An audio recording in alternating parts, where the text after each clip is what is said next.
think it's finally time we actually start making some reviews on this channel. And in terms of reviewing video games, I think the best place to start, for me at least, is to look at a series that I love near and dear to my heart, the Batman Arkham series. Not only because it's one of my favorite game series with one of my favorite comic book characters, but it's also the series that helped start my old main channel, which is now turned into a dedicated Let's Play channel. Even though I started with Arkham Knight as my first LP, but hey, blame WB for delaying Return to Arkham, which is probably for the best. But with all great franchises, it starts with one incredible game. That game being Batman Arkham Asylum. Some things I want to note for this marathon is that I'm only covering the games that were released for console and PC, except for Arkham VR, since I don't own a VR headset at this time, so I'm saving it for another day. I'm also throwing in Blackgate because even though it started as a handheld companion to Arkham Origins, it was later released on digital storefronts such as XBLA, PSN, Steam, and the Wii U eShop. Also, no one really talks about it. I remember the first time I caught a glimpse of the teaser trailer all the way back in 2008, watching it in the previews for The Dark Knight on DVD. I remember feeling really interested, but also terrified, which only increased my excitement. The game would later release in the summer of 2009, but at that point I kind of forgot about it, and also I didn't have a 360 at the time. It wouldn't be till early 2011 where I played the game for the first time, and I just fell in love. It was pretty much the only game I was playing at the time, since my first 360 game, Spider-Man Shattered Dimensions, kinda got ruined. The gameplay, story, performances, everything just hit me in a place that would not only make me become a loyal fan of this series, but also gain more of an interest in this character and his world. For this review, I'm mostly looking at the 360 version, but I'll also be taking a small look at the PS4 remaster. After 10 years since the game's release, I think it's finally time to see not only how it holds up to the rest of the Arkham series, but also just as a game in general. So, let's pop this into my 360, and let's begin with the story. Our story begins with our hero taking the Joker out to Arkham Island after their latest altercation. As soon as they get inside the facility, Batman doesn't feel right about the whole situation and decides to tag along in the escort to Joker's cell. Moments after he is out of Batman's hands, Joker gets loose and enacts his plan to take over the island, which starts with releasing almost everyone to run wild, but also kidnapping the warden of Arkham Asylum, Quincy Sharp. Soon enough, Batman catches up with the clown, in which he reveals the Titan and Stud, which makes up the majority of bosses in this game. But I'll get back to that later. Trust me, it's definitely not going to end pretty. After tiring him out, Joker leaves, but calls back right away just to tell him that he is Commissioner Gordon and will kill him if they are followed. A few trails leads the Dark Knight to the medical center, and after saving some doctors and having a fever dream, Batman saves Jim from Harley Quinn and finds Bane completely drained of his venom supply thanks to Dr. Young, who we saved previously. After an underwhelming boss fight, the pumped-up Luchador takes a swim at the Batmobile, and Batman sends Gordon off the island to keep him out of danger. Bye, Gordon. See you at the final boss. Bruce heads to his island Batcave to analyze the Titan drug with Oracle when they realize that Joker is trying to secure Dr. Young's formula so he can create an army of unstoppable monsters to take over Gotham City. Soon, Batman finds the hidden formula, which he destroys, and saves the Doctor from Zaz, only for her to die seconds later. Wonderful. After he wakes up, Batman finds and frees the Warden, and after a non-boss, Harley accidentally tells us about a lab hidden within the botanical gardens that is used for producing Titan on a massive scale. In due time, the Dark Knight destroys the lab, and after learning that Titan is made with genetically altered plants, he heads to Poison Ivy's location to find a way to make an antidote to cure the Titan gene. Ivy tells him that he needs spores that are hidden underneath Arkham Island. Only problem with that is that the spores are located in Killer Croc's lair. After some more shenanigans, Batman has one last encounter with Scarecrow, which ends with Mr. Jones fucking him up good, leaving him the mess we see in Arkham Knight. The Dark Knight manages to secure the spores, stops Croc, and heads back to the Batcave to synthesize an antidote. Just in time as Ivy's plans destroy the place. This just made me care less about her dying in Arkham Knight. With the antidote in hand, Batman stops Pamela just in time for him to be invited to Joker's huge party. One last Titan battle leads to the reveal that Gordon is captured once again, and that Joker is planning to infect the Commissioner with the nasty drug. Luckily, Batman gets in the way of the shot, and after a small scuffle, the clown Prince of Crime has had enough of Batman shit and decides to infect himself, which leads to him turning into an abomination. Batman ends the fight with a Falcon Punch, resulting with the island back in order and the city saved once more. Our hero rides off in the night with a Batwing to stop Two-Face, ending the story of Arkham Asylum. Overall, I still think it's the best in the franchise, and definitely my favorite one so far. Paul Dini really did a great job for giving us an introduction to this universe, even if there are some minor issues throughout that don't really have an impact on the story as a whole. One thing that really helps the story are the performances from all the actors and actresses, which includes a few reprising their iconic roles from Batman the Animated Series. Mark Hamill as the Joker is the star of the show from beginning to end, and the main reason you want to replay the story over and over and over again. Kevin Conroy's Batman is always great, and Arlene Sorkin as Harley Quinn is really good, despite this game being one of the last times she voiced the character, which still makes me sad. The rest of the villains such as Ivy, Croc, and Scarecrow work as well too, even Zaz, that weird fuck. For everyone who isn't a main character, they're just flat out bad. They feel more in line with a Saturday morning cartoon rather than a mostly dark and serious game like this. So, with the story out of the way, let's dive into gameplay. Starting with combat, it's the good old Arkham combat that you've grown to love, but compared to the other games it isn't as easy to adjust back to. Combat requires the use of the 4 face buttons, which are attack, counter, stun, and dodge.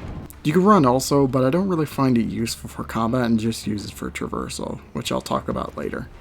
You can involve gadgets in the mix by using both triggers, which include a batarang to stun and knock down enemies, and the backlot for pulling in 1 to 3 baddies for combo potential or just to fuck with them. Acquiring certain upgrades allows you to build your combo and damage, but also adds 2 more moves to your arsenal, which includes a throw, which I find more funny than useful, and an instant takedown, which is great in large crowds. Both can be used by having a certain amount of combo and certain face buttons pressed together. As the game continues, different enemy types will start to pop in to give you a bad day, including the knife guys, which the cape stun is made for, stun baton guys, which you can jump over and hit from the back, crazes, which run at you only to get countered or punched in the face. Dudes sometimes decide to pick up a gun only for that to end horribly. Lastly, some guys throw whatever they can at you, which you just leap out of the way, so nothing to worry about. Overall, it's a really good first attempt, but there are some quirks that the later games fix for the better. For instance, when multiple thugs are right next to each other, you can take them out in one swing, and every once in a while your combo just kinda stops, which is really annoying, especially when you're in a good rhythm. Moving on to stealth, it's much easier to get back into, even if it isn't as interesting as the later games. For these sections, the shadows and gargoyles are your best friend. There are plenty of takedown options that I won't go over, but my favorites are definitely the ledge takedown and inverted, which is an upgrade and should be the first thing you get. One thing that bugs me the most about stealth in this game is getting caught, because the bullets rip through you like paper, which is an issue especially on harder difficulties. I wish I had more to say, but I got nothing really. It's good for sure, but the next game after it does it better in every way, but for the time it did its job well enough. Just to mention traversal quickly, you can run, glide, and press the bumper, which allows you to grapple at certain points. Last thing to talk about are the gadgets that will help you along the way. When the game starts, you only have a batarang, which works as well as it should. Just mostly breaking stuff from far away and stunning enemies like I mentioned before. In the trunk of the Batmobile lies the explosive gel, which is used to blow up through certain walls to gain access to new areas.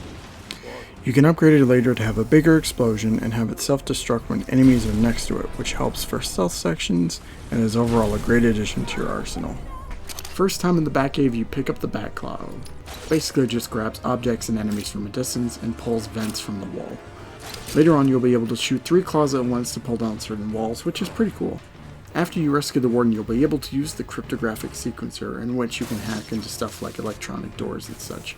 After destroying the Titan facility, we are delivered the Lion Launcher, which is used for getting across large gaps and pits. Along with the main arsenal, there are some optional gadgets including the Sonic Batarang, the Remote Control Batarang, and 2 or 3 Batarangs bundled together. But the greatest gadget of all is Detective Mode. In this second vision, you can look through breakable walls, follow trails, x-ray thugs, and see if they're armed, investigate certain areas, teleport hidden goodies like Riddler trophies for example, and so much more. This is an excellent addition, but the only problem I find is that you might be spending a majority of the game in Detective Mode, so I really hope you like blue. Alright, with gameplay done, time to move on to the other stuff, so let's do that. Graphics are really good for the time of its release, but have definitely aged taking the other games into consideration. But one thing the other games don't have is a great sense of atmosphere. The dark and gothic imagery really gives each area a sense of personality, along with some excellent lighting. The character models look fine for the most part, but a lot of the time they just look like moving wax figures. mainly the NPCs. Speaking of which, the character designs are absolutely fantastic, minus Harley. Croc and Ivy are the highlights for me, and the batsuit they designed for this game is my absolute favorite across the entire series. Talking on the soundtrack, I absolutely love it. It's just a very Batman-feeling score and fits really well with the gothic nature of Arkham Asylum, with my favorite tracks mostly being from the stealth sections. Boss fights are the weakest part of the game for me since they're mostly just Titan goons, including Bane. All they do is run at you, you throw a batarang, and they smack into the wall, and it gets old very, very quickly. When they decide to do something different, it isn't very interesting, like with Harley and Ivy, which I do not care for. Zsasz, which is just pathetic, and Joker. What did they do to you? Scarecrow and Killer Croc are definitely the best bosses, but in actuality, they aren't really bosses at all. Arkham Asylum is made up of 3 main areas, each containing a number of places to visit, such as the Botanical Gardens, a medical facility, the Arkham Mansion, an intensive treatment center, the penitentiary, and finally the caves and sewers underneath everything. All across the island are trophies and puzzles, all thanks to the Riddler, who we won't be seeing the last of in this series. I know this will sound crazy, but I actually enjoyed completing the Riddler challenges in this game. Whoa, now before you murder me with your torches and pitchforks, let me explain. There isn't a whole lot of them to collect compared to the rest of the series. 240 in total, but all of them are close to each other and placed in spots that aren't tedious and annoying. To me, it feels really satisfying taking my new gadgets to areas I couldn't get those trophies previously. Also, they give you tons of XP, which helps for getting upgrades faster than intended. I didn't collect everything for this playthrough for the sake of keeping things moving, but every new playthrough for me is always 100% run. Now, I'm not saying it's perfect because Joker teeth and question marks are definitely the worst to go after, but it's more annoying than rage-inducing for sure. The Spirit of Arkham is kind of a mini side mission within the Riddler stuff, which I find really interesting and something I won't spoil for newcomers. Speaking of upgrades, after defeating enemies and collecting stuff, you'll fill up your XP meter and be able to purchase 1 upgrade per cycle. There are 20 of them and all of them are useful in some way. There are a wide variety, including combat gadgets, extra health, and the 1 stealth upgrade that I mentioned earlier. Every upgrade you get includes a terribly drawn image, which includes Batman getting ready to meme it up with Robin, and Batman realizing that Alfred left the oven on. Outside of the main game, there are some extras that are mostly unlocked by collecting Riddler stuff, which includes character bios, interview tapes, challenge maps, and statues. The bios are really cool because they give you tons of info and backstory on many of the characters in the Batman universe, most of which are super obscure like Great White Shark, which is pretty neat. The interview tapes are featured with the major characters and tells a mini narrative that ranges from origin stories to stuff that happened weeks before the main story, which is both interesting and entertaining. The statues are really nothing to write home about. It's just the models from everyone who had a character and enemy types, including Titan Joker, which is still weird to look at. Last thing to talk about are the challenge maps, which is a mix of both combat and stealth challenges from all types of areas throughout the game, including some extra DLC ones. Combat is focused on getting a high score and a 3-bat ranking, but stealth is all about completing 3 mini tasks for 3 bats as well, which also extends to the extreme maps, and it's exactly how it sounds. The DLC maps aren't very interesting, aside from Crime Alley and the Scarecrow one. When you beat the game, you can play as an armored Batman in challenge mode, which actually looks pretty cool. And if you have a PS3, you're able to play as the Joker, which bugged me as a kid since I had an Xbox, which brings me to the remaster. Let's just get this over with. Released in 2016, Return to Arkham is the first 2 games bundled together and remastered for the 8th generation of consoles and released the same month as Arkham VR, which seems like a bad idea now in hindsight. Just to start with the positives, the game controls well. Never had any issues on that front. All the voice acting and the music are the same as before, which is still great. Being able to play as the Joker on all consoles is really nice and it is actually pretty fun to use. Lighting is just as good as the original, and some minor changes to details like the rain outdoors is actually really neat. With all that good stuff, it sucks that what really ruins it for me are the graphics and the atmosphere. Environments for the most part are fine, but is a downfall considering that it doesn't look that much better than the original. Also, once were rich and beautiful areas that had charm and character to each of them, now just muted and have no personality. You can enter a new location and it'll just feel like you've already been there. You want to talk about massive hits? Well, just look at the character models. It's the same old wax figures, but even more melted. The worst offender for me is not only the best, but is also the worst model, and that is Batman. The overall look and detail of the suit is fantastic, but what ruins it is that fucking face. He looks like he just spent a month getting attacked in the face by 1,000 bees. It enraged me so much that I made a rant video about it on my old channel when I was feeling sick. I really wish this could have got another delay so that they could work on those areas and maybe add some mechanics from the other games, because if there's any Arkham game that needed it, it was this one. Overall, the core game within this remaster is fine and is still the same game that I love, but the overall experience can be described in one word: lazy. And this goes for both games in this collection.